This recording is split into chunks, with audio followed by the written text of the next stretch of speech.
You are about to hear about a nuclear disaster that happened in America. Not 3 Mile Island, not Chernobyl.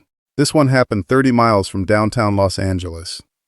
In a neighborhood where families were raising children, planting gardens, and living their lives completely unaware that the hills above them were on fire with radiation. It happened in 1959. And the government knew. The company knew. The workers knew. And every single one of them stayed quiet. For decades. The community around that site still has elevated cancer rates today. The site has never been properly cleaned up. And most Americans have never heard the name Santa Susana. That is not an accident. Before we go any further, if you are new here, subscribe right now and hit that notification bell. Because this channel exists for exactly this. The stories that powerful people spent money and influence to make sure you never heard.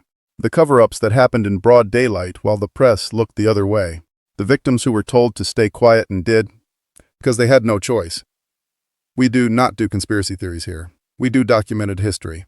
We do the paper trail. We do the names, the dates, the internal memos, and the real human cost.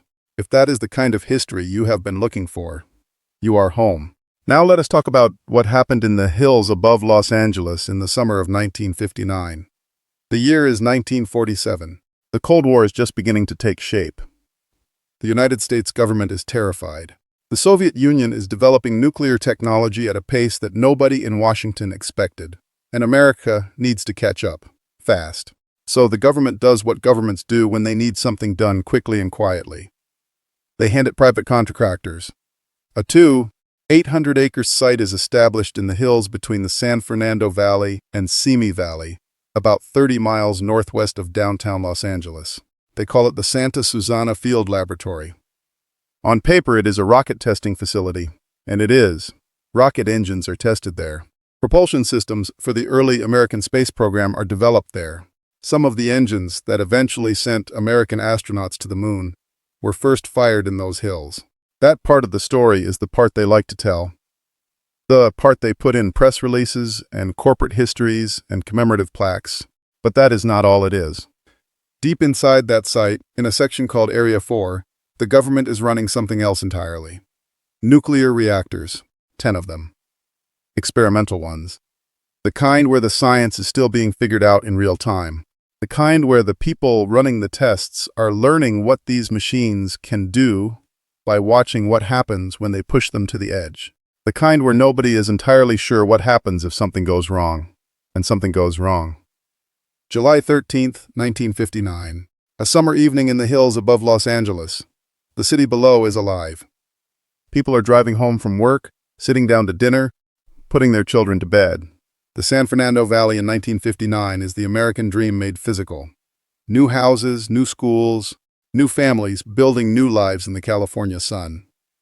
Inside Area 4, operators at the sodium reactor experiment are watching their instruments, and the instruments are telling them something they do not want to see. The reactor is not behaving the way it is supposed to. Power levels are climbing. Something inside the core is blocking the flow of coolant. The reactor is overheating. Within hours, it is clear that this is not a minor technical problem. This is a partial meltdown. Fuel rods inside the core are rupturing. Radioactive gases are building up inside the reactor building. Contamination is spreading through the facility, and the people running this facility have a decision to make. Do they shut everything down and tell the public? Do they call the local health authorities? The press? The governor? Do they tell the families sleeping 30 miles away what is happening in those hills? Or do they manage it quietly? They manage it quietly. For the next 2 weeks, operators are ordered to vent the radioactive gases from the reactor building. Not into a containment system. Not through any kind of filtration. Into the open air. Above the San Fernando Valley. Above Simi Valley. Above the neighborhoods where tens of thousands of people are sleeping, eating, breathing, living their lives without any idea what is drifting down from those hills. Nobody calls the press. Nobody notifies local health authorities. Nobody contacts the county, the state, the federal regulators who are supposed to provide oversight. Nobody tells the families living in the shadow of that facility a single word. The workers are told to keep their mouths shut. And the official story, if there even is one, is that nothing significant happened. Now stop for a second. Think about what that means. There are workers standing in that facility, watching radioactive gas vent into the sky above their city. They have families down there. Some of them live in those neighborhoods. Their wives are in those houses. Their children are playing in those yards. Their parents are sitting on those porches. And they are being told to say nothing. What do you do with that? What do you do when the institution that employs you, the government that is supposed to protect your community, is the one giving the order to stay quiet? What do you do when the choice is between your conscience and your mortgage? You stay quiet, because these are working men in 1959. Men with mortgages and children and jobs they cannot afford to lose. Men who signed security agreements and understood very clearly what happened to people who talked. Men who had watched what happened to others who stepped out of line. The quiet reassignments, the sudden terminations, the reputations destroyed by people with the power and the motive to destroy them. So they said nothing for years, for decades. Some of them went to their graves without ever telling their families what they witnessed that summer. Some of them carried it alone for 40 years. And the city below those hills went on with its life. The cover-up does not end with the venting. It is just getting started. In the years that follow the 1959 meltdown, the Santa Susana Field Laboratory continues to operate. More reactor tests, more rocket engine tests, more accidents. Because 1959 is not the only incident at that site. It is just the worst one. There are at least 7 other significant nuclear incidents at Santa Susana over the years the facility operates. Fires, leaks, partial meltdowns that never make it into a single newspaper headline. Each one managed quietly. Each one buried in internal reports that are classified, redacted, or simply never shared with anyone outside the program. Over the following decades, workers at Santa Susana are routinely ordered to dispose of radioactive waste in ways that no safety regulation would ever permit. Open burn pits. Radioactive materials burned in the open air on the hillside. The smoke drifting down into the valley below. Reactor coolant dumped directly into the ground, soaking into the soil, finding its way into the groundwater. Contaminated equipment buried on site in pits that are never properly sealed or documented. Toxic chemicals, the kind used in rocket propellant, poured into unlined ponds and left to evaporate or seep. Hundreds of thousands of gallons of contaminated water released onto the hillside. And through all of it, the official position of both the government and the facility's primary operator. A company called Rocketdyne, a division of North American Aviation, is that nothing dangerous is happening, that the site is safe, that the surrounding community has nothing to worry about. They are lying. They know they are lying. The internal documents prove they know they are lying. And the community is paying for it. By the time investigators and journalists begin to seriously examine Santa Susana in the 1980s and 1990s, the pattern is becoming impossible to ignore. Cancer clusters. Families in the neighborhoods surrounding the site reporting unusually high rates of rare cancers. Children diagnosed with cancers that doctors describe as statistically anomalous for their age group. Young adults developing diseases that their doctors have rarely seen outside of occupational radiation exposure. People who never worked at the facility. People who had no direct connection to the program. People who simply lived their entire lives in the shadow of those hills, breathing that air, drinking that water, growing vegetables in that soil.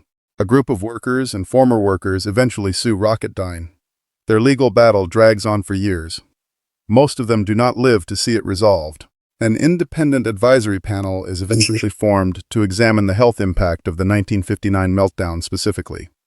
Their findings are staggering. The radiation released during the partial meltdown at Santa Susana is estimated at 459 times the amount released at 3 Mile Island in 1979. Let that land for a moment. 3 Mile Island, the accident that terrified an entire nation, that triggered congressional hearings, that permanently shifted public opinion on nuclear power in America, that is still taught in schools as one of the defining disasters of the 20th century. Santa Susana released 459 times more radiation in a more densely populated area with zero public notification, and it happened 20 years earlier. The panel estimates the meltdown likely caused approximately 260 cases of cancer within a 60 square mile area around the reactor. 260 cases. from one incident that nobody was supposed to know about. Children who grew up playing outside in that valley. Mothers who hung laundry in their backyards and breathed that air. Fathers who drove to work every morning past those hills and never knew. 260 people whose bodies paid the price for a decision made by men in a room who weighed the program against the neighborhood and chose the program. Now here's where it gets darker.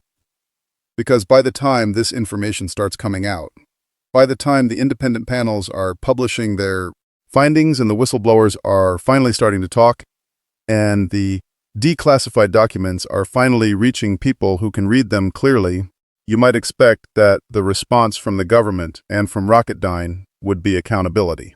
Transparency, a real reckoning, a commitment to cleaning up the site properly and compensating the people who were harmed. That is not what happens. Rocketdyne, which is eventually absorbed through a series of corporate mergers into Boeing and then into a company called Aerojet Rocketdyne, denies for years that any significant radiation was released. Their lawyers challenge the methodology of every independent study. Their spokespeople question the credibility of every whistleblower. Their lobbyists work the corridors of Sacramento and Washington to slow, weaken, and delay every cleanup agreement. The cleanup of the site becomes a decades-long political battle fought in courtrooms, regulatory hearings, and legislative chambers while the contamination sits in the ground and the cancer rates in the surrounding neighborhoods continue to tell their own quiet story. Government agencies argue about jurisdiction, about who is responsible for what section of the site, about what the cleanup standard should be, about whether the cleanup standard that was agreed to 10 years ago still applies or whether it can be quietly renegotiated. Cleanup agreements are made and then weakened. Deadlines are set and then extended. Funding is promised and then redirected. Community groups fighting for a proper cleanup are met with legal delays, bureaucratic obstruction, and the kind of institutional resistance that only makes sense if someone still has something significant to hide. In 2007, after years of pressure from community advocates and state legislators, an agreement is finally reached between the state of California, Boeing, NASA, and the Department of Energy. The site will be cleaned up to residential standards. The contaminated soil will be removed. The groundwater will be treated. The community will finally get what they have been demanding for 30 years. That agreement is still being fought over today. As of the time of this video, the site has still not been fully cleaned up. The people who grew up in those neighborhoods are still living with the consequences. The contamination is still in the ground, and the institutions responsible are still to this day finding ways to avoid the full cost of what they did. The workers who witnessed the 1959 meltdown and stayed silent because they had no choice. Most of them are gone now, but some of them talked before they died. And what they described is exactly what the documents confirm. Not an accident followed by a genuine effort to contain the damage. A deliberate, coordinated decision, made in real time by people who understood exactly what they were doing, to protect the facility and the program at the expense of the people living below those hills. Men who looked at a map of the San Fernando Valley, looked at the reactor venting radioactive gas into the sky above it, and decided the program was worth more than the people. Think about the scale of what happened here. This is not a distant country with a different political system. This is not a different century where records were sparse and information moved slowly. This is 30 miles from the second largest city in the United States. This is 1959.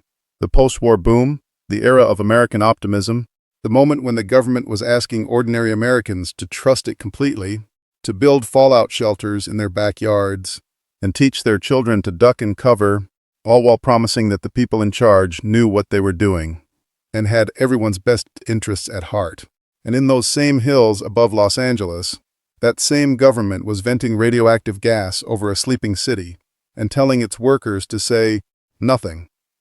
The people who made that decision went home to their families that night. They attended meetings the next morning. They filed reports. They gave presentations. They received promotions. They continued their careers. None of them were ever charged with a crime. None of them faced a public hearing. None of them were ever held accountable in any meaningful way for what happened in those hills that summer. And the families in the San Fernando Valley and Simi Valley who got sick, They spent decades being told that their cancers had nothing to do with those hills, that the patterns they were seeing were coincidence, that they were imagining it, that the science was not conclusive, that the government had looked into it and found nothing to worry about. The government that caused the problem was the one telling the victims there was no problem. This is what institutional betrayal looks like at its most complete. Not a villain in a movie delivering a monologue about power. Not a dramatic moment where one person makes one catastrophic choice that changes everything. It is 1,000 small decisions made by ordinary people inside an institution. Each one choosing the organization over the human being. Each one deciding that the program matters more than the neighborhood. Each one telling themselves that someone higher up the chain has weighed the risks and made the call, and their job is just to execute. Each one betting that the people below those hills will never find out. And for a very long time, they were right. The Santa Susana Field Laboratory is still there. The contamination is still in the ground. The cleanup is still incomplete. The fight is still ongoing. And the name of that facility, a name that should be as well known as 3 Mile Island, as widely taught as any environmental disaster in American history, is still largely unknown to the American public. You did not learn about this in school. You did not see it in a major Hollywood film. You probably did not hear about it on the nightly news. You are hearing about it here. Because the institutions that cause this harm are the same institutions that shape what gets remembered and what gets forgotten.